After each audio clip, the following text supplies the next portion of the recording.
This is the wrap at the end of round one in the 2026 AFLW season. So much to discuss after our first full round of footy of the season. My name's Joel Peterson, joined as always by Kate McCarthy. Kate, I feel like we've had some questions answered. There's a lot that we don't know at this stage, but it's nice to have a full round in the books. Oh, it is nice to have a full round in the books.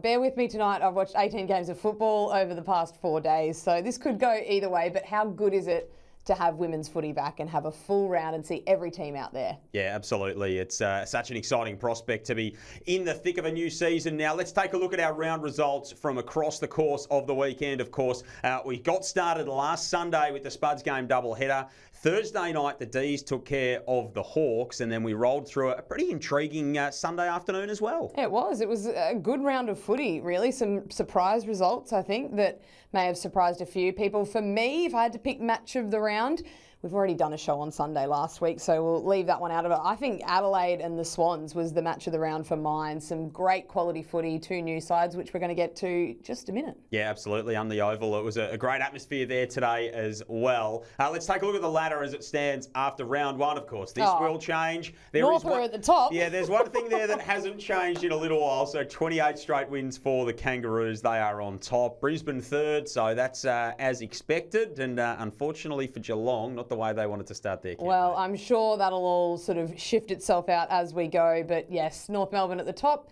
Will that change as the season goes on? I'm not too sure. Yeah, there's a lot of teams chasing them, but they're going to take some chasing North Melbourne. We'll talk about that very shortly. The game of the round, though, was at Unley Oval today. Adelaide taking on Sydney. The Crows, of course, finalists last year. The Swans missed out on finals last season, and this was a pulsating game, and particularly in the last couple of moments, there were a big game-deciding passages of play. Yeah, it ebbed and flowed a little bit. We're going to have a look at some of the big moments in the fourth term, and Sydney kicking the last 4 goals of this game, and just some big moments, some big tackles. It was a real fair share of contributors in the final quarter as well. Everyone sort of doing their bit from Swans colours, but they were dominated in contested possession across the first 3 quarters, won that metric by 12 in the final term, which was the real turning point. But that kick from Cynthia Hamilton, that's one of those touch kicks that we're seeing the likes of Nick Dacos roll out and put it to the advantage of Imogen Brown just there to kick her first goal in league footy, and just happened to be the sealer in the game. And enthralling final quarter, and 2 teams that I think we're going to see play some very nice football this season. Adelaide looking bold and attacking through the middle of the ground. Yes, wore a few goals on the back of it, but when you're rolling out a new game style, that's what you probably expect to wear as a coach. And I thought Sydney were very impressive and have clearly made some strides on where they were last year. Yeah, and 2 new coaches there as well, of course, for Adelaide and Sydney. So Colin O'Riordan comes away with the chocolates in his first game. One player we did want to highlight, though, was Zippy Fish, rising star winner last year, and did something unusual for her today. Well, she played 100% game time, and a player that had sort of come into the pre-season with a few little injury issues. We weren't even sure if she was going to play in the Australia v Ireland game. I don't know, was that just Sydney saying, oh, we're not sure how much we want to use her in that game? Obviously went out, kicked the first goal in that one. But yeah, 100% game time for Zippy Fish, and loved how both coaches actually used some of their best players in the final term playing 100% game time. I think there was 7 Crows, 6 Swans. So when they needed to get their key players out on the park, they were happy to back them in and play 100% in the final term. Yeah, and Zippy Fish is one who we saw in some of those key moments late in the contest. The Swans had a host of first gamers, as did a lot of teams across the course of the round. One thing we did see from a couple of them, though, was a celebration that we've seen elsewhere in recent weeks, Kate. We have. Let's have a look at it now. So Tay Smith obviously kicked 3 goals for the Swans, and then I love this, her and Holly Cooper. And I thought, you know what, we have seen that before. And it was Jessie Detoli last week with Errol Goulden. So we have the one club mentality at Sydney. We're going to roll out the same celebrations. I love that crossover between the two clubs. Yeah, integration comes in many forms, and it certainly does there as well. And some great scenes as well. Chelsea Randall was on commentary today for the first time, and of course, having retired in the off-season due to the lingering effects of concussion, one of the all-time greats in this competition. She did the lap of honour around Unley Oval with son Tommy as well, and then chaired off and would have been really warmly embraced by the Crows faithful. Yeah, it was beautiful scenes. I don't think this will be the last time that Chelsea Randall is, I guess, put up on a pedestal by the Adelaide Crows or the women's competition or the AFL in general. She holds a huge place in this game. Great to see her and hear her on comms as well. And yeah, I think she's going to be forever a great of the game and the women's game, but I think she's going to be around for a long while to come and part of the AFLW for quite some time now. Yeah, and the longer we're with Chelsea Randall within the footy sphere, the better we will all be for that. The late game, leg of a double-header up at NG Stadium today as well, Kate, was the Giants and the West Coast Eagles, the West Coast finalists last year as well. The Giants trying to make some inroads after a 2-10 campaign. They've gone 3-22 in their 25 games previous to this, and they sprung an upset out of the gates, and it was their captain, one of their emerging leaders, who shone for them. Yeah, I mean, it was all the orange team, really, in this game. They got the job done, and it was great to see.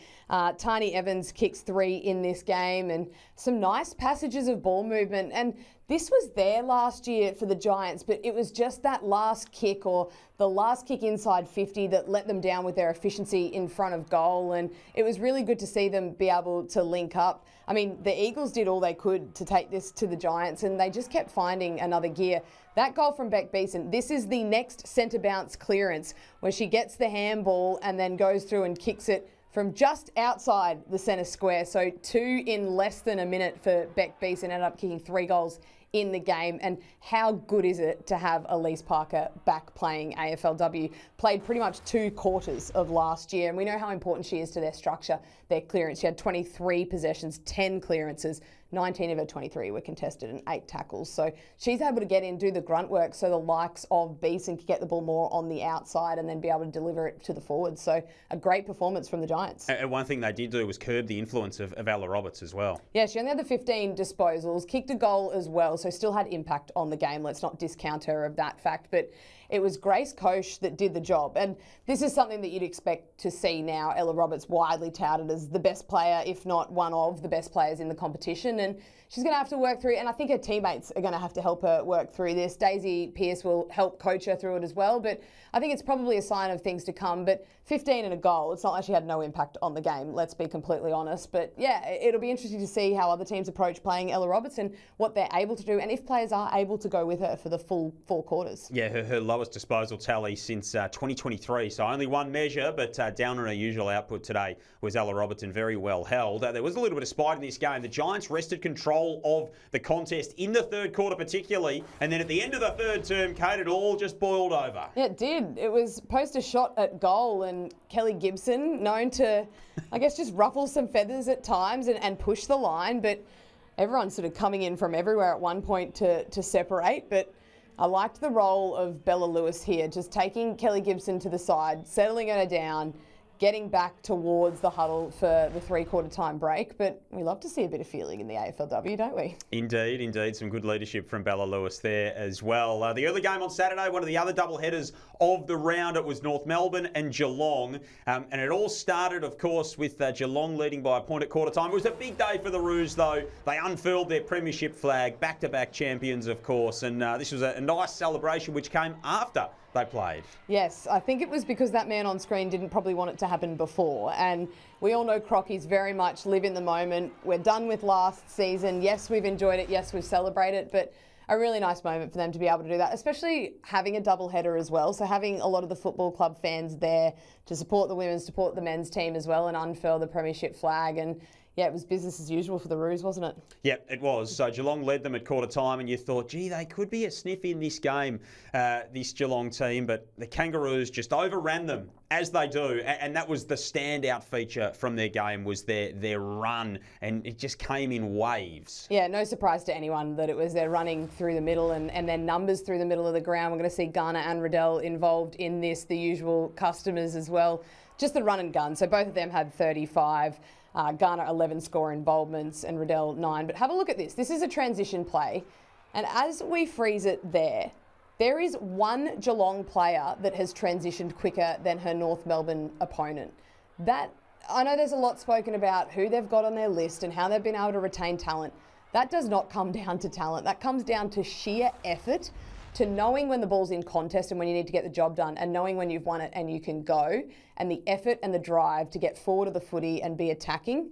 That's North Melbourne in a clip, really, and that is why they are far superior to a lot of the teams in the competition, and why, when you make a mistake, they will absolutely make you pay with a shot on goal. 13 goals to 1 after quarter time in that game. The one shining light for the Cats, or particularly, was Georgie Prasparkas, who just continues to deliver at a really high level. Yeah, you feel like she's going to have a huge season. It's really great to see. I mean, her pretty much picking up where she left off last year as well, because she had a fantastic season. I think second in the league BNF as well. I mean, the long sleeves, the blonde hair, very eye-catching, but also what she does on the footy field is definitely eye-catching. She had 22 disposals, 6 clearances and 520 metres gained.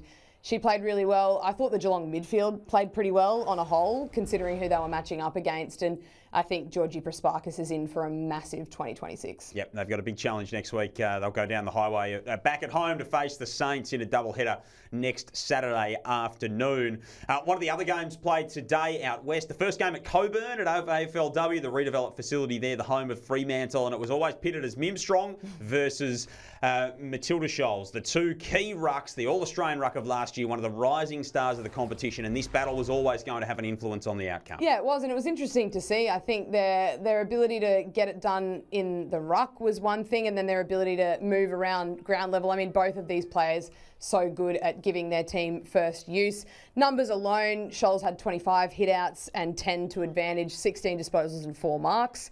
Mimstrom had 15 hitouts total, 19 disposals and 6 marks. And I mean, on a whole, probably around the stoppage, Matilda Scholes gave her team first use a little bit more, but I think Mimstrom's ability to cover the ground, to take marks as well, also impacts. And I think they're both just such key players for their team. So I think they'll be the two that, I mean, they both made the All-Australian team last year. I think they're the two to beat, really, even though everyone starts as is. I think they're the benchmark for rucks in the competition, and it was great to see them go head-to-head. One unheralded player for Port who did a really good job today was Tegan Jermak. So 16 intercepts behind the footy and had 9 at halftime, which equaled a career high to that point.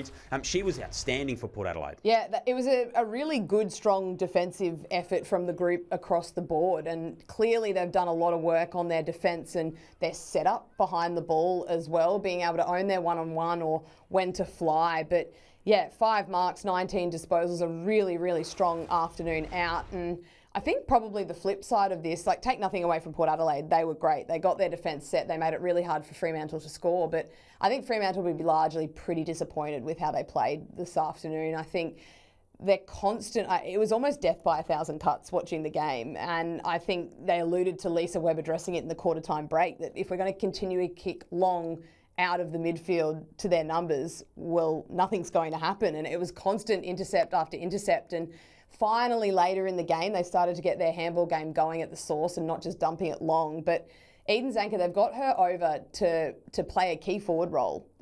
She had little impact on the game, not to her own fault, though, the way that the ball was coming in. If they want to get the best out of Eden Zanker, they need to go back with how they were playing at the end of last season, which I know is what they're trying to do, but they couldn't quite execute it today. So you'd think there's a little bit of review to do, some work around how they want to use the footy entering 50 and try and get the most out of their prize recruit in Eden Zanker. Yep, they didn't give her a chance today. And Port Adelaide, of course, they won their final 4 last year to close on the finals. Didn't quite get there, but that's a big win on the road for them to start their season and their new campaign under their new coach, Glenn Strawn, as well. Speaking of new coaches, Richmond took that into their clash with Collingwood on Saturday at Icon Park. Jared Donders, an off-season of upheaval at Punt Road as well. It's been a massive transition at Tigerland, and it has delivered in the early outing, Kate, with a new look Tigers. Yeah, plenty of change off the field, but plenty of change positionally as well. And we want to talk about their forward structure and how that looks a little bit different. So Millsy Yasir playing through the midfield, getting further up the ground, delivering balls like that to Gab Seymour, who's playing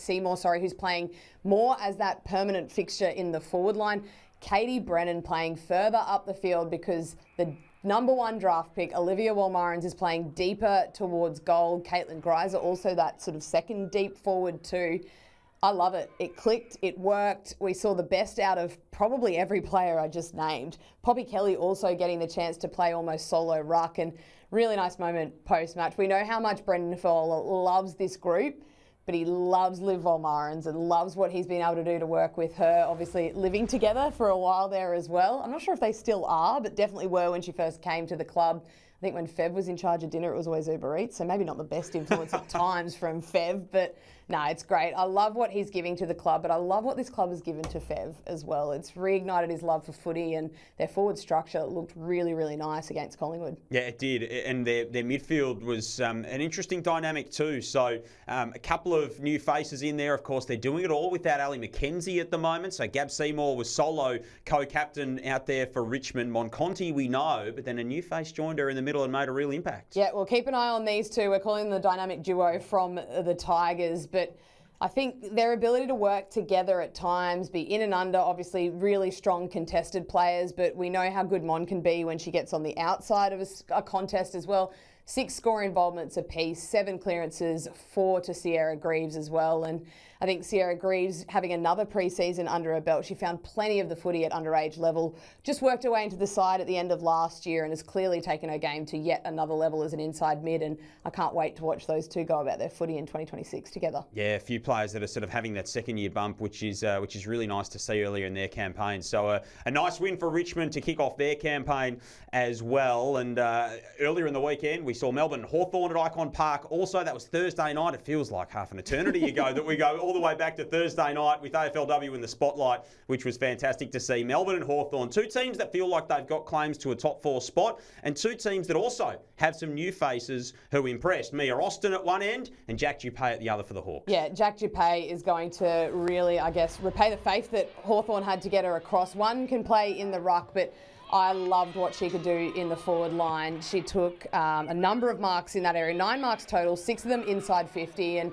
allowed Anya McDonough to no longer have to play that deep role as a key forward.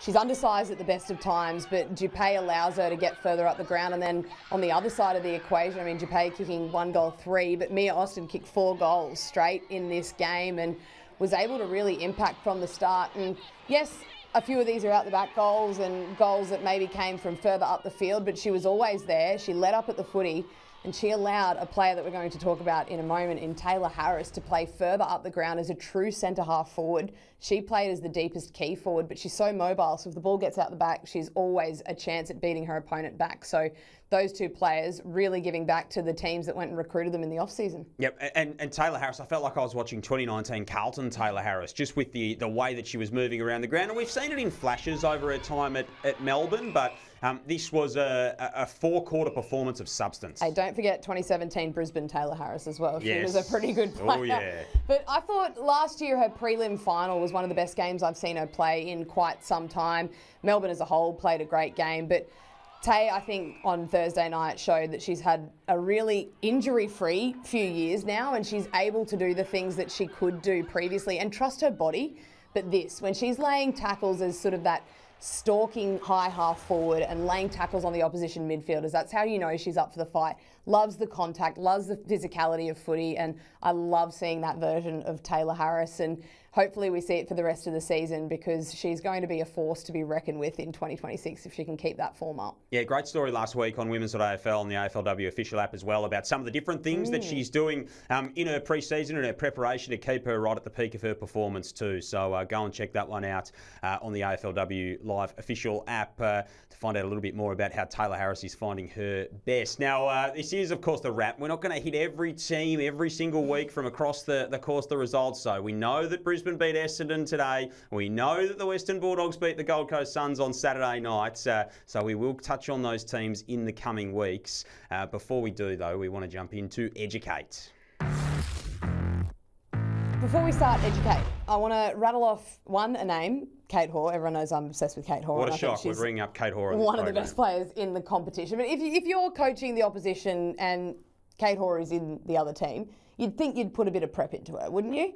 Put a little bit of structure, have a plan in place. Sounds like a good idea. Yeah. Well, what about if she's had 8 disposals, a goal and 4 score involvements to quarter time? Sounds like a better idea. You might speak about her in this quarter time huddle. All right. Well, let's roll some vision that shows that maybe they didn't speak about her at Hawthorn and maybe they needed to focus on it a little bit more. So this is about 5 minutes gone in the second term. Now, Eliza West has started next to Kate Hoare at that stoppage.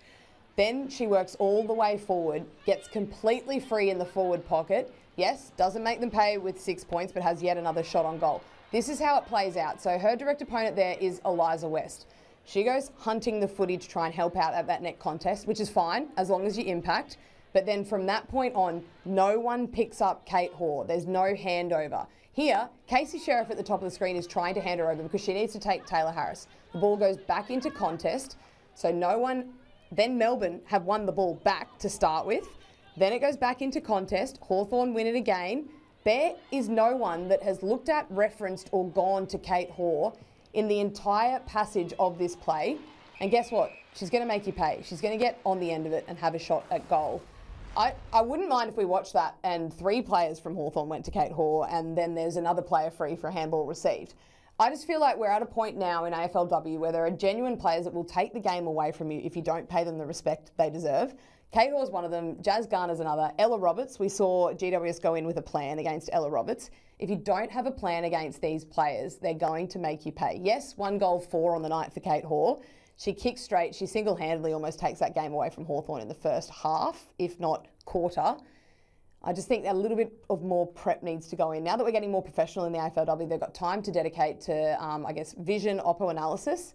Should be better than that. Yeah, she's about the most dangerous player in the competition. You can't give her that kind of space. It's great vision just to highlight the impact Kate Hoare has, and teams are going to be so wary of her throughout the course of the season, and they need to be a little bit more wary than Hawthorn were there. We mentioned that Gold Coast performance against the Western Bulldogs on Saturday night. So 10 league debutants, 11 club debutants across the course of the weekend. So there were plenty of new kids on the block for the Suns, but you wanted to highlight one in particular. Yes, let's get to our new kids on the block.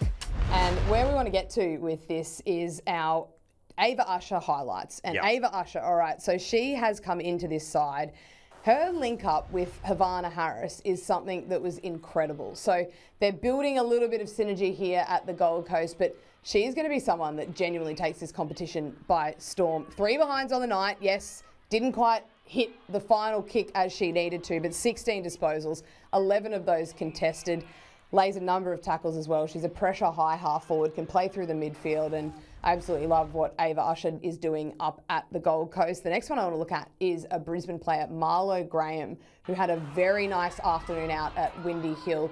Whole lot of pressure, found plenty of the footy as well, 20 disposals, 13 of those were contested, lays a tackle, kicks a goal. One of the best first goal celebrations we've seen. It was a bit Tom Papley, wasn't it? Yep. Took off after the goal and deserved to celebrate it as well. A really nice afternoon out from Marlo Graham. And Claire Marnie, how good is it seeing a new player for North Melbourne? Maybe the rest of the competition says, where have they found another one from? But this is again just showing the development of a young player. Have a look at this. So the score, 3 minutes to go. They're up by quite some margin. She does everything she can to get across and smother that footy. She spent a season on the list already, developing, being thrown through their development, learning her craft, goes straight in, 15 disposals, 7 marks as well. They've found another one, Joel. Yep, and it's remarkably similar at the other end of the ground to what they did with Blaheen Bogue, who led the goal kicking last year across the whole season and spent the year previous not playing a game and just learning her craft. And yeah, that's a scary thought. If North have unearthed another one, albeit at the other end of the ground and with a different skill set, that is a scary thought. 36th pick a couple of years ago in the draft, Claire Marnie made a really bright start to her career. Something new for us this year on the wrap is coming up next, and I'm excited about where it is going to go throughout the course of the year. Kate, it is your MVP. So this isn't just a most disposals MVP. There's a little bit of a formula that goes into this. Talk us through the criteria that you've outlaid. Yes, well, let's have a look. There are some criteria to go through. It's quality, okay, not quantity. We're looking at how you use it, not how often you get it. We're looking at damage done and damage denied. So we could be looking at either end of the ground, small forwards, midfielders that hit the scoreboard, good key defenders that get the job done in their matchup. And we're recognising some role players that may otherwise go unnoticed. So if you're just clicking your app and going to the disposals column and looking who's at the top, yes, it may be who features in the votes, but they need to use the ball well as well. So let's get to the votes for round 1 for my MVP. And no, I don't think there's any denying that T. Smith, I think, was the best player this round. Yes, we go back to last Sunday. Haven't touched on her in this show. We had a whole show about her last week. So she gets the 5 for me. Tess Craven, I just love... If Tess Craven was almost playing for any other side, she would be the most valuable player in that team. The way she uses the ball, I know she's heralded inside North Melbourne. They love her, love the way she uses it. 20 disposals and 2 goals for the afternoon for her. Beck Beeson, who we touched on earlier from the Giants, 18 disposals and 3 goals for her afternoon. Milsey Assia in a new role, 13 disposals, 1 goal and 7 tackles. And Cynthia Hamilton, who could have well been further up the pecking order with the votes. I thought she was great for Sydney this afternoon. She had 17, kicked 2 and had 8 score involvements and a lovely little touch kick at the end of the game. One player I do want to look at the highlights of, though, is Milsey Assia, because I love what she did in the new role that she's played at the Tigers. 1 game in it and she's already dominating. She can still do this. She can still go forward and kick goals. Clearly has the tank to be able to get contest to contest and still impact the game. But her damage in and around the clearance, her ability to lower her eyes and hit up a forward that's leading out to her, I feel like the likes of Greiser, Brennan and Walmarans there are going to love receiving the ball from Conti, Greaves and even Milsey Assia as the season goes on. It sort of feels like she's emblematic of Richmond in a sense that there was always the potential there. You saw the glimpses. It never really got put together in a total package. And if it can for both she and Richmond this year, it could be a big season ahead. So that is our first MVP. And T. Smith gets off to a flying start with the 5 votes in the first time for this season. And before we get out of here, there'll be a little bit of a watch tomorrow. Of course, the match review findings will land. A couple of incidents that caught the eye across the course of the weekend. Let's go back to Saturday night on the Gold Coast here, right on quarter time, as Dee Berry gets involved with a bit of a fracas. Yeah, a bit of a scuffle broke out, and I think on first look, I don't know, I think if she gets a fine, I think she's a little bit lucky. It looks like high contact.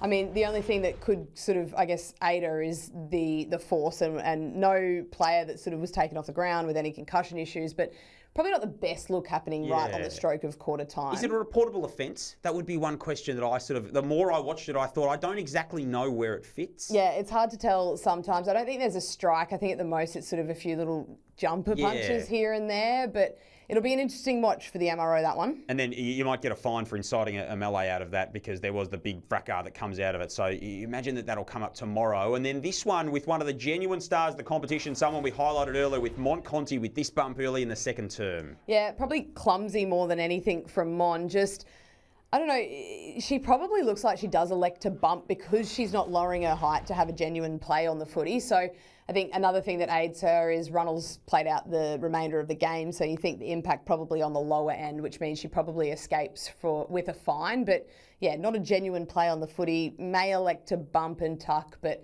I think she'll probably be okay considering the outcome. Yeah, so careless, high contact, low impact would result in a fine. So if it's graded there, then Conti will be free, and that would be a big boost to Richmond, especially without Ali McKenzie to carry them forward. But a nervous wait, which is not what you want at the end of round one. You get through your first game, you get through unscathed. You don't need that stress on a Sunday night into a Monday for those particular players. All that news at women's.afl as it comes to hand throughout the course of the week. Kate, as always, a pleasure. Great to be here. Great to wrap up round 1 of AFLW and bring on round 2. Yep, it is going to come round sooner than we know. All your news throughout the week on women's.afl. Thanks for your company here on The Wrap. We'll see you next week.